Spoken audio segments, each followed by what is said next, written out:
I'm Leah Mena. Welcome to Stories of Estrangement, the podcast where we delve into the complexities of family, friendship, and the ties that sometimes break. Together, we'll explore the paths that lead to estrangement, the emotions that come with it, and the ways that people navigate life beyond it. Whether you're seeking understanding, support, or simply a space to reflect, this is where we unpack the stories, challenges, and lessons of living with distance in relationships.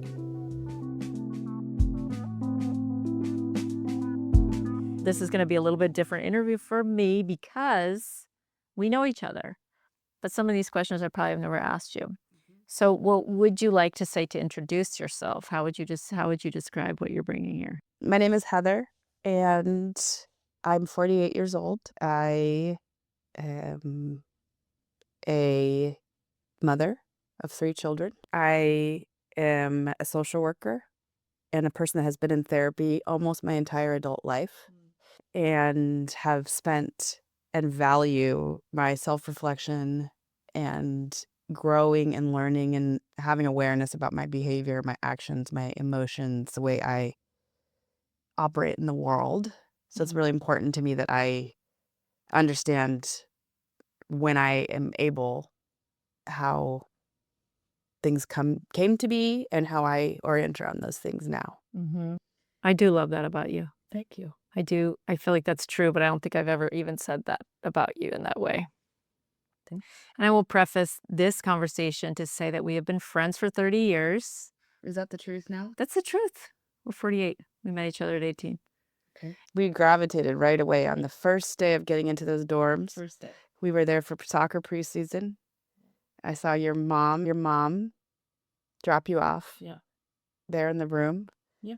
And we just went full bore. Never stopped. Never stopped. And a great story about us is that we really bonded by playing Tetris. So true. Tetris, head-to-head Tetris, where you would, when one Tetris thing went, the other person got a block. Sharing the same chair. Sharing the same chair, playing Tetris, and chatting. So this is a continuation of that. Of a 30-year conversation.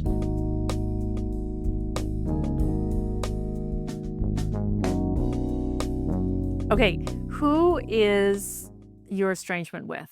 Or who was your estrangement with? I'll give a little bit of a context of the story. Please. Which is that when I was in 4th grade, which I guess places me in sort of the 10 years old range, my parents got divorced. A very sudden, unexpected divorce to me, that everything seemed to be going well for my brother, who was 2.5 years younger than me. My parents never fought. There was no sign of any conflict or problem in their relationship. And one day they sat us down and said my mom was moving out. And later to find out that there was infidelity on my mom's part, and she left my dad. He wanted to keep the marriage together, even though his wife had cheated on him. And my brother and I lived with our dad. My mom left, really. Left him and ostensibly left us, at least for another year when she went to do her thing in life. So my dad was our primary caregiver, and very soon after he and my mom separated and divorced, he met his now current wife. They've been together, I guess that's somewhere in the 30-year. And how long after the divorce did they get together? 9 months. And she was ill, so she, I guess there was precipitated more rapidly, I don't know. Her moving in with us with her 2 daughters who were in high school at the time. I was then sort of in the 5th grade, moving into middle school. And so my dad raised us with visits to my mom and this new stepmother who was now part of our lives. All of this to say that my dad was very vulnerable. I think at that point, he never imagined himself being a single parent, so he quickly coupled with his now wife and sort of moved very quickly into taking on her reality and parenting her 2 children. And then I think from there, really immersed himself in that life and was less attentive to my brother and I, even though we were living there. And so this fast forward to sort of graduating from high school, graduating from college, moving 2 different times, ending up in the Bay Area. My family's from Oregon. And so I was closer to home and living in the Bay Area. And there were periods of estrangement where there was less contact. And what I realized with my therapist at the time was that I was engaging them to try to get them to see me or connect with me or to be a part of my life. I just kind of kept circling back to try to get them to maybe visit me or to like care about what was going on in my life. And I realized it was just really one direction.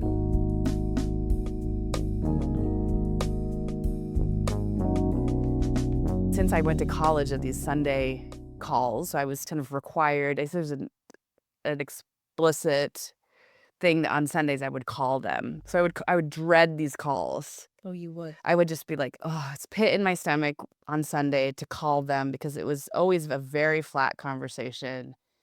It was quick, so it's like, what was I worried about? But it was just sort of like, it highlighted the lack of connection and the lack of sort of exchange between the two of us. Like, I was always trying to say, like, what's going on there? How are you guys? What's the deal? And I remember talking with my therapist at the time being like, I'm going to try to think of something in where I live that they would want to do. Like, they were really into horses. So I was like, oh, would there be a horse show that they could come down to and then I could see them? So it's like kind of trying to strategize and think of, and again, I'm not enough, or I didn't feel like I was enough for them to engage with. And so sort of thought about it various times of like how to do that. At times there were some visits, but very limited and very one-sided.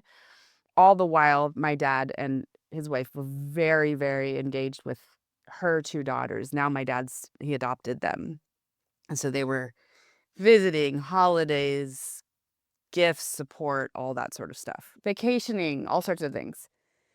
And so this estrangement is just like a soft estrangement, really, because I just sort of decided, and this sort of corresponded in some ways with me having my first child and recognizing how compelling it was for me to be a parent and how much I loved and valued him. And just sort of, it was an interesting reflection to think about like how disconnected I felt from my father, but how visceral and connected I felt to my own son, and just sort of like magnified the difference there. And so, and also I felt like I have brought this wonderful being into the world, and I thought that would also be magnetize them. At some point, I just sort of said, like, I'm going to stop. Like, I'm going to stop the Sunday calls. I'm going to stop doing all the things that I was doing.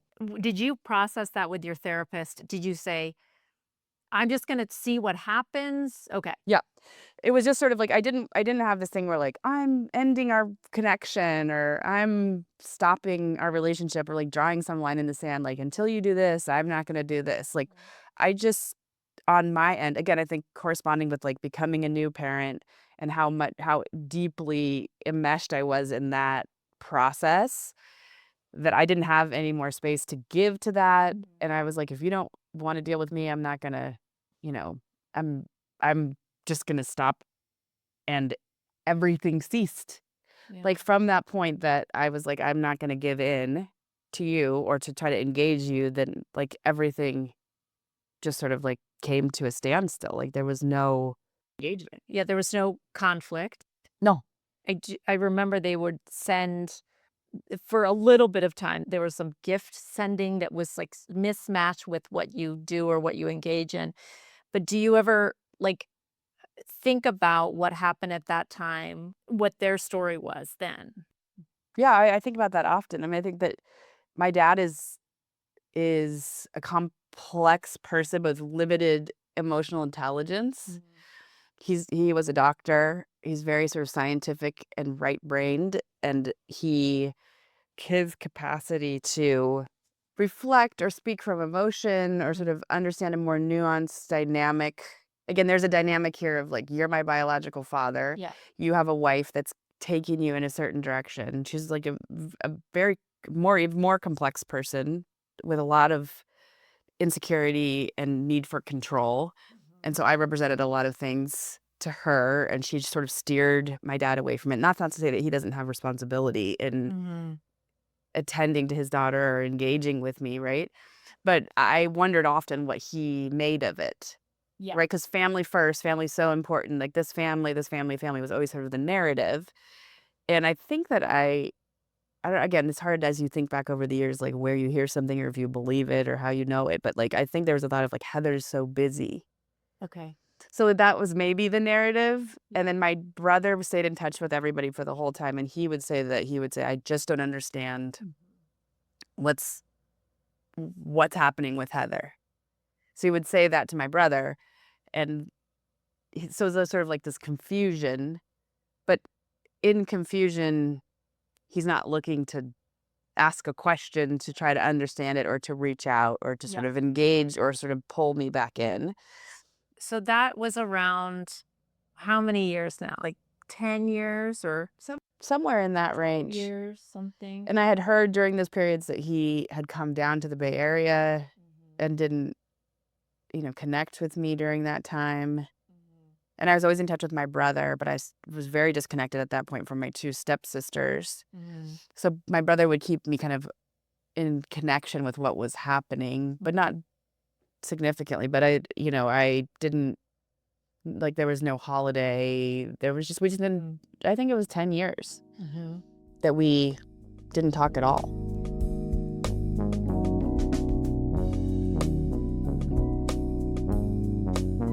During that time, did you ever fantasize at all about something happening that would maybe click everything together, like a Hallmark movie kind of a thing? Well, I think that I have always had this fantasy that my stepmother would die and that my dad would just rush to me and that we would be back to, I think the hard part about my dad is he's really a wonderful person. He has a lot of sweetness to him. He's really bright and intelligent and thoughtful in a lot of ways. But those moments would, my brother had said recently that he thinks my dad's neurodivergent, which is a buzzword at this point. But that's really resonates for me. Just like his way of socializing and being in the world is really different. My dad would shine through, like, in the years before our estrangement, like once or twice a year, we would have these like really nice conversations or connections. So it just sort of keeps you engaged. There's something else there. So I think that my fantasy or my kind of like wondering would be like, oh, if his wife died and he just got to like do whatever he wants, then he would come back to me and we would have this great connection and we would do all this, father-daughter stuff. And I think over the years in therapy and kind of like reflecting that like my dad was making his own decisions. He wasn't like held at gunpoint by his wife. Like I can't blame her for everything. Like he made his decisions along the way too. And so I think that was my, thought that if she was out, then we would come back. It seems to me you stayed fairly grounded. It wasn't something that you fantasize a lot about. You were just... No, not so much. I mean, I think I've like definitely have that thought or idea, but I think in estrangement, what's really challenging is like this sort of model of like family and what the responsibility is. And I work primarily in the Latinx community as a therapist and as a social worker, and like family above all. And like the idea of estrangement or disconnecting is not, I mean, it is an option that happens, but it's exceptional, right? It's not like something that happens a lot. And so being really like, for however many, 25 years, I've felt, been very engaged in more Latino family dynamics, as a therapist and is in my work and colleagues and connection. And then you go back and forth about like, do I just owe my family the sort of thing that I need to do? Yeah. And what does that cost me? And is that cost worth what?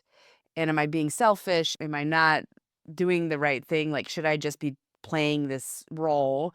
I think there's a questioning how much you put in or if you just kind of endure and ride it out instead of sort of, I think in the narrative of estrangement is like, I'm going to pull back to care for myself and to protect myself and to like hold a boundary that's going to make me and my family feel more safe, less exposed, less vulnerable. Because I think I would try to come back to the table with my dad so often and be disappointed, like deeply disappointed and sad, and then would sort of reopen the wound again. Yeah. And so I think although that I sit with like the unknown of whether I was doing the right thing, I was able to separate out, pull back, and not have to be, on a weekly or monthly basis, like re-injuring or navigating a dynamic that was unchangeable. How long before you decided to just stop making those Sunday calls did you think about it? I mean, I probably thought about it forever. Forever. It's like since you went away to college. Yeah. Probably. Yeah. Just like, this isn't serving me. This doesn't feel good. This makes me have a pit in my stomach. Like, I don't like this. It's uncomfortable. It brings up so much for me. I don't want to avoid, but this just feels crappy. So we're talking about at least 10 years, at least. Yes. And so you're just struggling with this thing, and because of obligation, because of cultural norms, because of who you see yourself as a person, because I also know you to be an incredibly loyal person. Mm-hmm. And even with all of that, you said, I'm just going to try this. How does talking about your estrangement, how has that been for you over the years with meeting new folks, having jobs, all this stuff, like introducing yourself? I think as I get older, it's less and less about like who your parents are, which is sort of nice.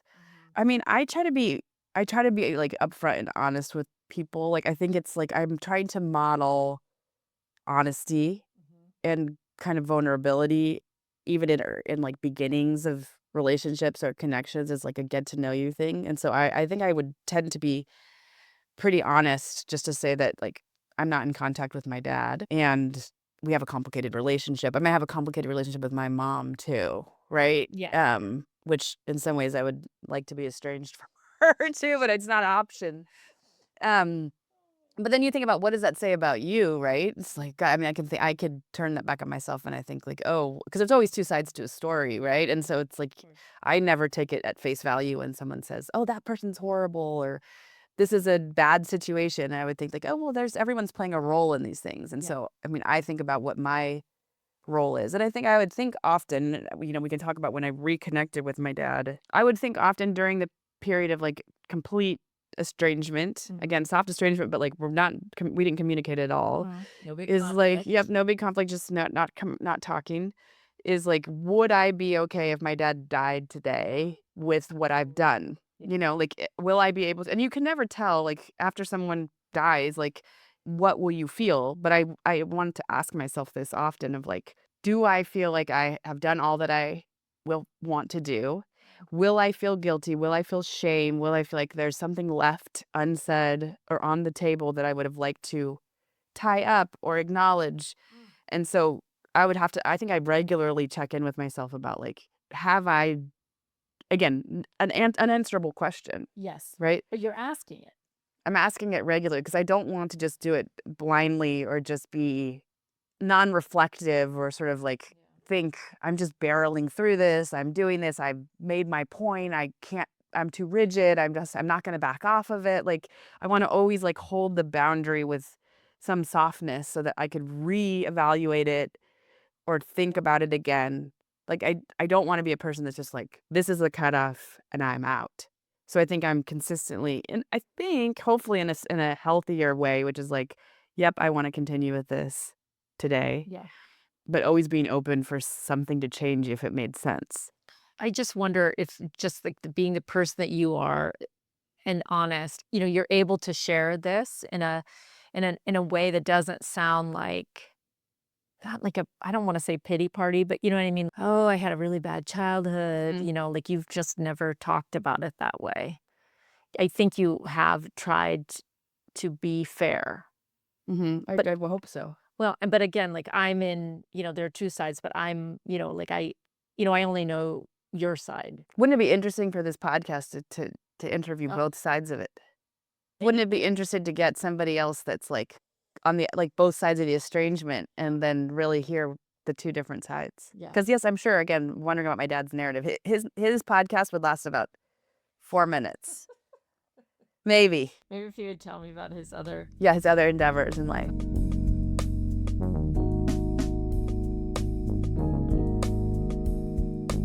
So here's a question.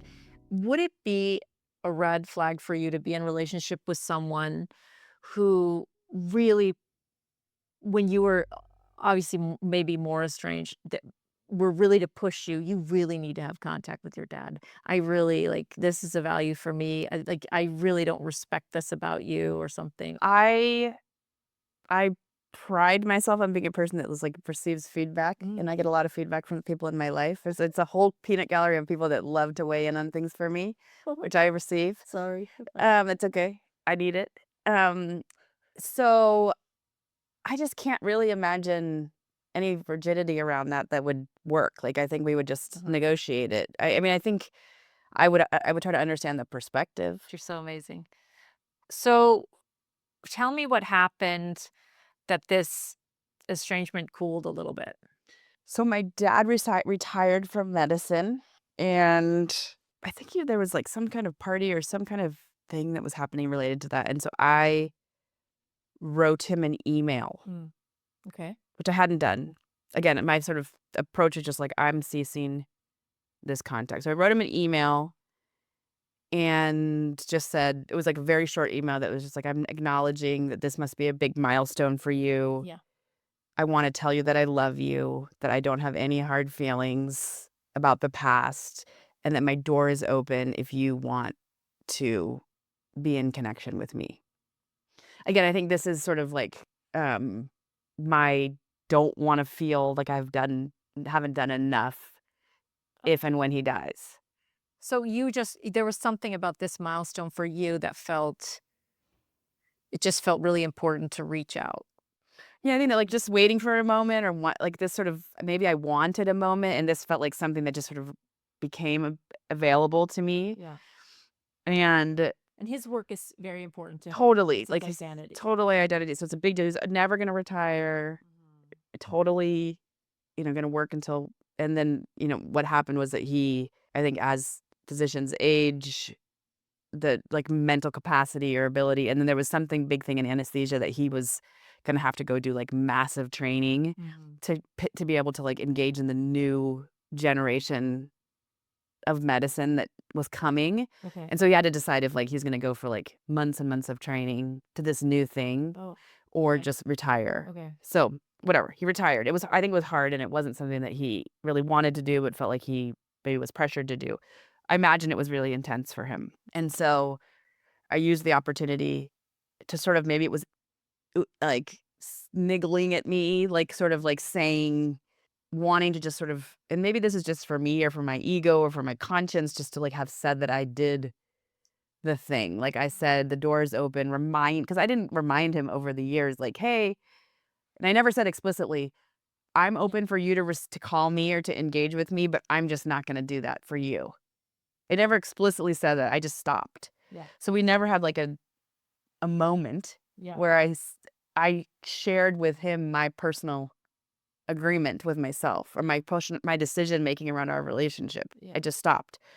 And so I think I just wanted to name that. Yeah. That I have and will allow communication. Yeah. So I don't remember then what happened, but I think we talked on the phone. I feel foggy on these details, but we ended up talking on the phone briefly, and then we emailed a little bit, and he was like, I really would like to know more about you and your kids, and like, how are they doing now? By then I had 3 kids, and I responded and sent him pictures of my kids, and he did not, after sending the picture of the kids, he did not respond to me for 6 or 8 weeks. So it was like this new, very like, tender reconnecting that like he'd responded to my email. We had talked briefly on the phone. I'd, kind of vulnerably, I think, shown these most precious things to him in pictures and like shared a little bit about what each of them was doing at the time. And then like crickets. And I was like totally hurt by that. You were. Again, Where is the vulnerable place? just like opening up my beautiful family to him to like share this thing and giving him of myself in this engagement. And then, in my mind, if that had if we're like very sort of carefully navigating a reconnection, you would be On it. on it. Which is how you are, Yes. personally. I'd be like, thank you. This is so, they're beautiful. Tell me more about, X, Y, or Z. I want to be specific about this, like just to understand, because I don't want to put my experience personally is I'm not enough. Uh-huh. What is it for you? Is it like when he didn't do that for you? Is it I'm not enough? When you're vulnerable, where does that vulnerability live? Like, It's hard to like pick that apart. I think it was sort of like the posturing of like, here I am, dad, it felt young mm, and just sort of like see me, care for me, know me, yeah. And so I don't know what the words attached to it, if it's Okay. like not enough or insecurity, but it was just sort of like, I think I've felt at times like with the hope and optimism, since this reconnection, there's been like this fits and starts, Yeah. stop, Yes. like Yes. it's like not been Right. it's not been a straight line. Yes. Oh, that he's still who he is, and then I'm just like that feeling of being disappointed or thinking something would be different I feel like a schmuck or a dumbass or like somebody that's just, I'm just like, why are you so stupid that you would think this is going to be different? And why would you get your hopes up? And why would you be like, this little kid at a candy store being like, oh, I want this thing, or, I want to, or like, give me running to your parents, like get a hug or to soothe you when you're like hurt. And then you get like, don't fucking come near me. Yeah, I know, but it's like, I mean, it's like the beauty in human nature. There is so much Coming back. Yeah, I know. It's like hope. And I mean, frankly, as a social worker, if we didn't have hope, it'd be so hard to do the jobs that we do. Right. Or just like But it's just like there's optimism, or so much beauty in the optimism. but so painful too, because it's like, especially if you have kind of unchangeable, like my dad's never gone to therapy. He's, again, I have to go back to like, he's very low kind of ability to integrate or sort of understand emotional situations or dynamics between people. So I think what we have done over time is just had these little things here and there. Like after that, really nothing took off. Like Wow. it was another 6 years 6 years? of little things, but like not regular things, but like it just never jumped off. Another 6 years of like very still minimal, but like at least we had broken the ice, right? And then October actually, Yeah. October 2023, I guess. Yeah. My niece, which is my stepsister's daughter, was getting married in Seattle, where you live, outside of Seattle, and I was invited to the wedding, and I was like, I guess I'll go.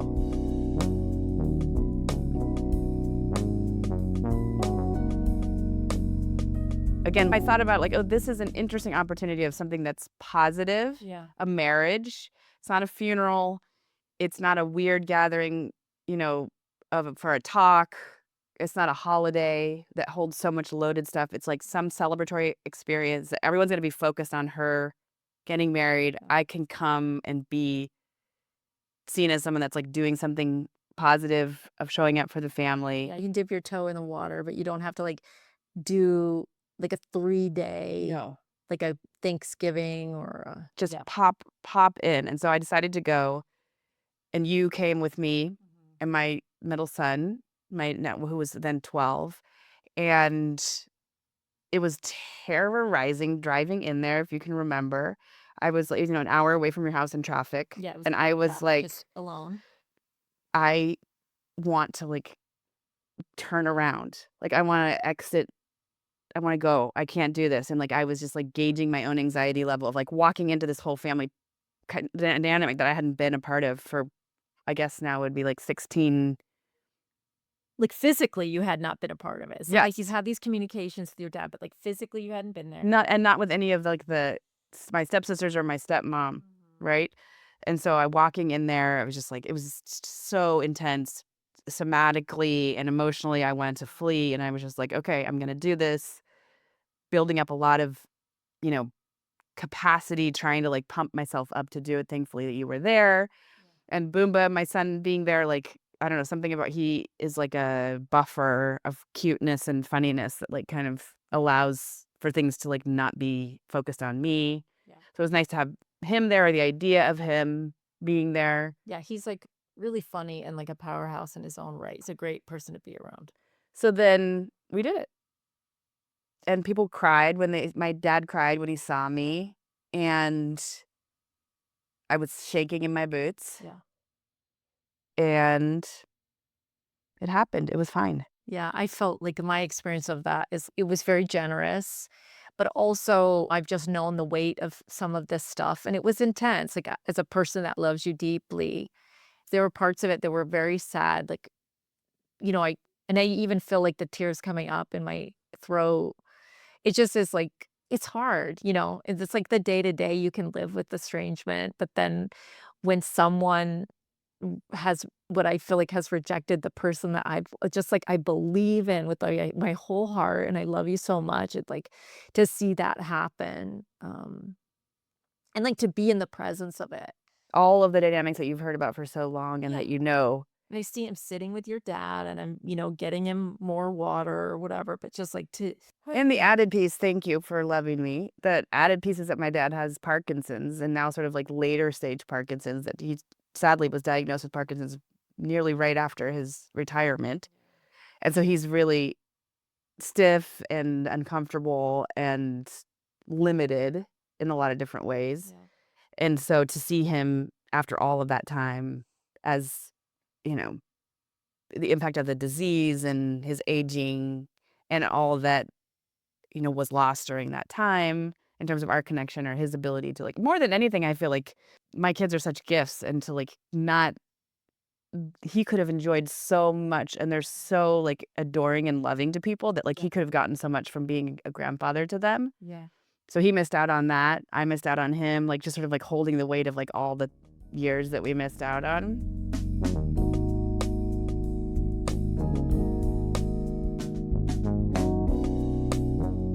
But then to fast forward is that after that visit, which was wholly positive, I think, Yes. a good visit, Yeah.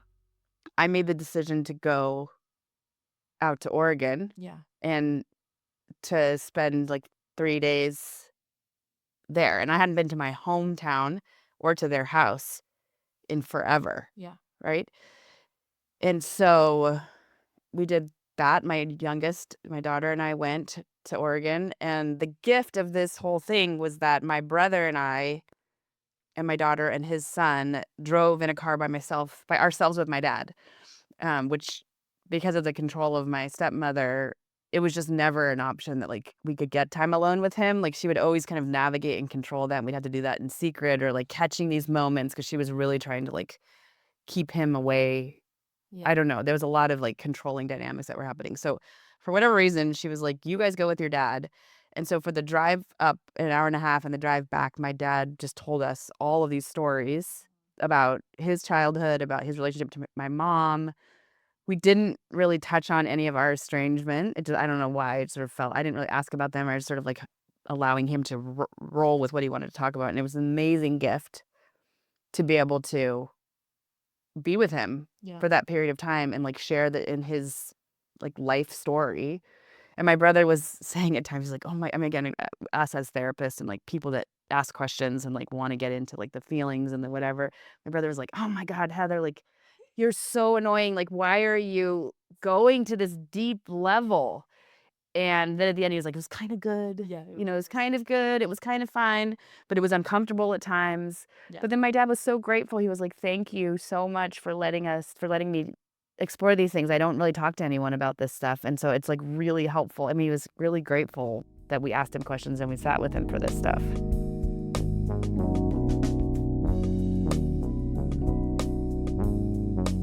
Is there any advice you'd give to someone that's like dealing with estrangement, maybe on the young end of estrangement, or like on the kind of like in that gray area of like, do I stop making this call on a Sunday?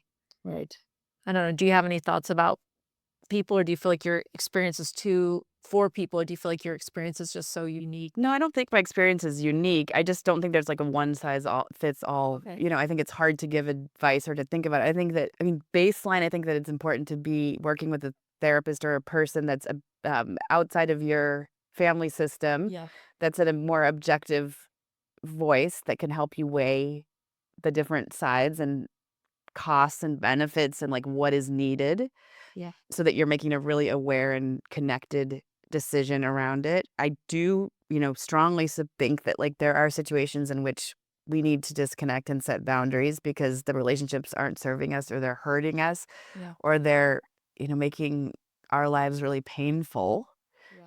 and understanding like unchangeable dynamics and where we can take control and like navigate is in our own actions and our own decisions, Yeah. right? But I think my approach is always firm rigidity or like I'm never doing this again or this is the end. Yeah. For me is not an effective way of navigating things. I think I always want to say like this is what I'm choosing to do right now, and I want to be open to feedback or reflection or change or when information changes, because I think sometimes we can get so firmly stuck in like our narrative that we're not sort of allowing the porousness of like other narratives or other information to feed in. Yeah, and that opportunity when your dad retired, you just you just kept checking in with yourself. Your children were a little like you had a little bit of maybe emotional space Hmm. to offer. That doesn't mean it wasn't painful. Like Yeah. that any of this part hasn't been like devastating or hard or painful, right? To sort of to try again and then to feel like I wasn't received. So I think again what we talk about with anxiety or with anything, it's like your goal isn't like an anxiety-free life. Your goal isn't a pain-free life, right? It's a process of negotiating less or more suffering.